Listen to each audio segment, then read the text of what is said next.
Hello everyone, I'm your hostess with the mostest 8-second gaming. In today's video, we are going to be taking a look at how to properly utilize Newcastle in fights.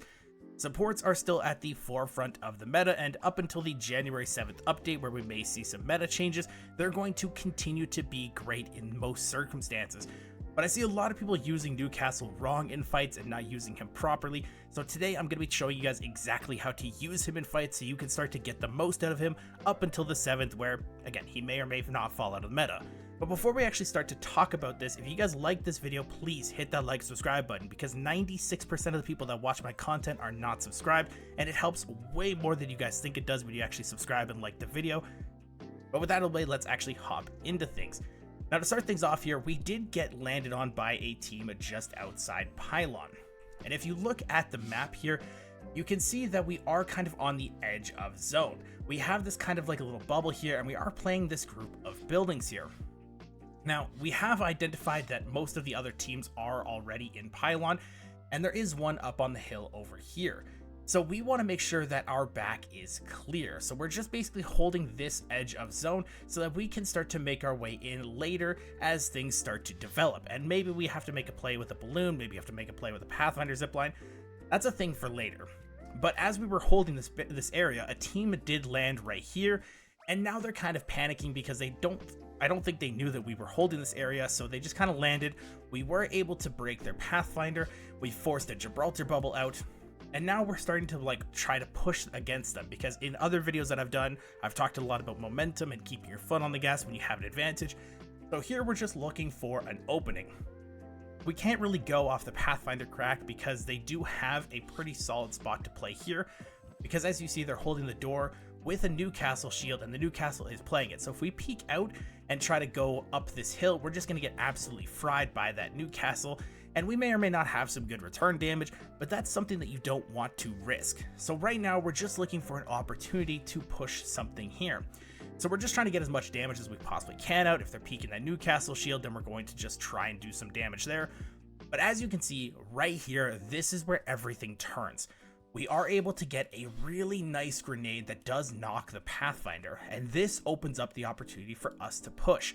Because not only is the Pathfinder down and out of the fight right now, one of the other two members of that team is going to have to res, and we have already identified that it's a Pathfinder Newcastle Gibraltar. So more than likely, it is going to be the Newcastle that's resing because he can do it while being a little bit more mobile, and the Gibraltar bubble has been forced out, so they're not going to have a ton of cover once that Pathfinder does get up. Now, I did also use my shield because I was trying to throw it down towards my Pathfinder, because as you can see, he has been hit pretty hard. I did mess up the throw, but that happens. So we did lose a little bit of utility, but we did get a knock in return, so that is huge for us. So like I have said before, you want to use this momentum. So as my lifeline is riding that zipline, I'm going to give some cover fire for her so that we are able to trade out damage.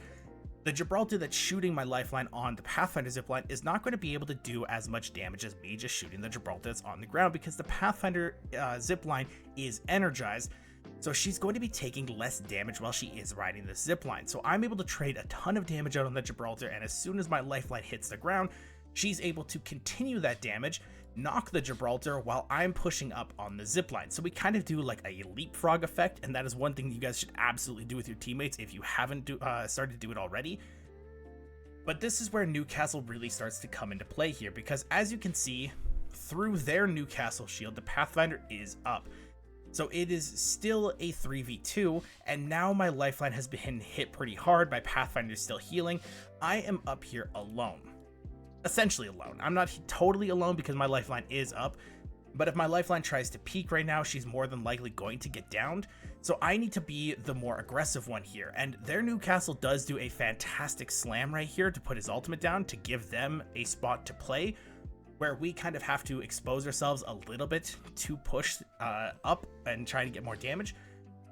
But this is where you as a Newcastle player really start to shine. This is where you can start to kind of show your skills apart from everyone else, because he slammed first. We forced them to slam first, actually. This is where I can now use my ultimate and counteract his. I didn't have to use it to get to my teammates. I was able to use the Pathfinder zipline, so I still have this ultimate. And now what I can do is just jump right here, slam my ultimate down, it'll destroy his completely, and it'll give us that space to play instead. So what they're trying to do is make a little bit of a bubble for them to play on this side of the wall so that they're completely safe, and they have all the advantages because we can't push them because that energized wall is really hard to actually get around. But now all I have to do as a Newcastle is just slam back, destroy theirs completely, and now we have the opportunity to just push through and deal a bunch of damage.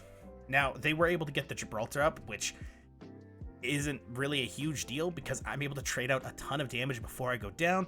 My teammates are able to get back up to full health, swing the corner with the amount of damage that we've already done, and we're able to completely wipe this team without us really taking anything in return. Yeah, I go down, but we have the lifeline right there. We have this Pathfinder zip to get back to the buildings, and no other team is really going to third party this because every other team is in Pylon. If they want to push this, it's going to make it so that they're losing a potential god spot.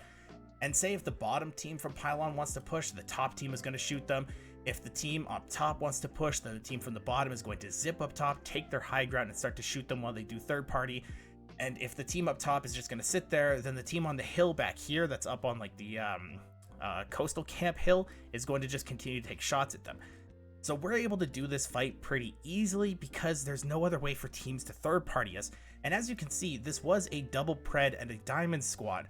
So these players aren't bad players, but we just implemented so many good fundamental techniques that you can see how it's really easy to wipe fights, especially in these types of situations. So I just want to make a quick video to show you guys how you can use Newcastle properly in these types of fights to absolutely steamroll them. Again, if you guys enjoyed this video, please hit that like, subscribe button. Thank you all for watching. Once again, I'm 8 Second Gaming. I'll see you guys in the next one.